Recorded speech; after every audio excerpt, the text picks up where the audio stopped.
सुप्रभात।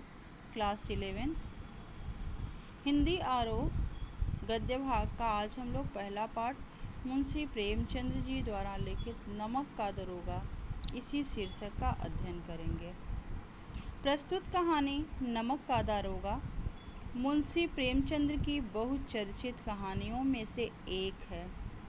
इस कहानी में अंग्रेज़ों के शासन के समय की सामाजिक, प्रशासनिक तथा न्यायिक व्यवस्था में व्याप्त भ्रष्टाचार को साहसिक तरीके से प्रस्तुत किया गया है। परंतु यह कहानी आदर्शोन्मुखी यथार्थवादी है। इस कहानी के अंतिम प्रसंग में सत्य तथा धर्म का प्रतीक अभिमन्यु सा निहत्था नायक धन के अभिमान को कुचलकर सम्मानित स्थान प्राप्त कर लेता है।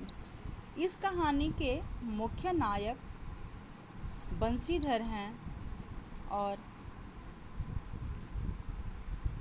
जो खलनायक होते हैं वो हैं आलोपी दीन। जब नमक का नया विभाग बना और ईश्वर प्रदत्त वस्तु के व्यवहार करने का निषेध हो गया तो लोग चोरी छिपे इसका व्यापार करने लगे। अंग्रेज़ों के समय में भारतीयों को इतनी स्वतंत्रता नहीं थी और लोग चोरी छिपे काम करते थे। अनेक प्रकार के छल प्रपंचों का उस समय सूत्रपात हुआ। कोई घूस से काम निकालता था तो कोई चालाकी से। अधिकारियों के भी अलग अलग रूप थे। पटवारीगिरी का सर्वसम्मानित पद छोड़कर लोग इस विभाग की बरकंदाजी करते थे। कहने का तात्पर्य यह है कि लोग अच्छे अच्छे पदों को छोड़ करके और दारोगा पद के लिए लालायित रहते थे। ऐसे ही जब बंशीधर के पिता बूढ़े हो गए थे और उनकी कई लड़कियां थीं, आमदनी कम थी।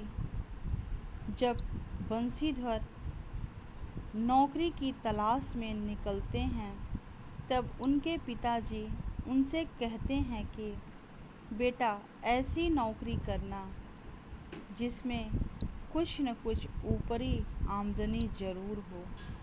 उनके कहने का मतलब ये था कि ऊपरी आमदनी जो है ईश्वर देता है, इसी से उसकी बरकत होती है। और फिर कहते हैं कि बंशीधर से तुम तो स्वयं विद्वान हो, तुम्हें क्या समझाना है। और इस विषय में विवेक की बड़ी आवश्यकता है कि ऐसी ही नौकरी करना जिसमें ऊपरी आमदनी ज़रूर हो। मासिक वेतन को वो पूर्णमासी का चाँद मानते हैं और कहते हैं कि जिस तरह पूर्णिमा का चाँद पूर्णिमा में पूरा दिखता है और धीरे धीरे ख़त्म होते होते एक दिन अमावस्या यानी कि पूरा अंधेरा हो जाता है, वैसे ही मासिक वेतन है। एक दिन मिलता है और उसमें से व्यय करते करते एक दिन वो जीरो पे आ जाता है, कुछ नहीं बचता है। यही सब सिखा करके उनके पिताजी बंशीधर को भेजते हैं और बंशीधर जो थे वो आज्ञाकारी पुत्र थे। ये बातें तो वो ध्यान से सुन लिए और तब घर से चल पड़े।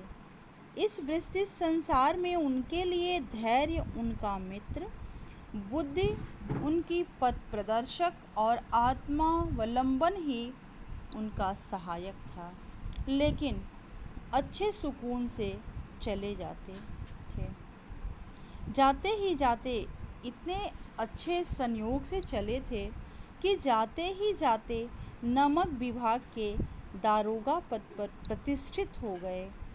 वेतन अच्छा और ऊपरी आय का तो ठिकाना ही न था। वृद्ध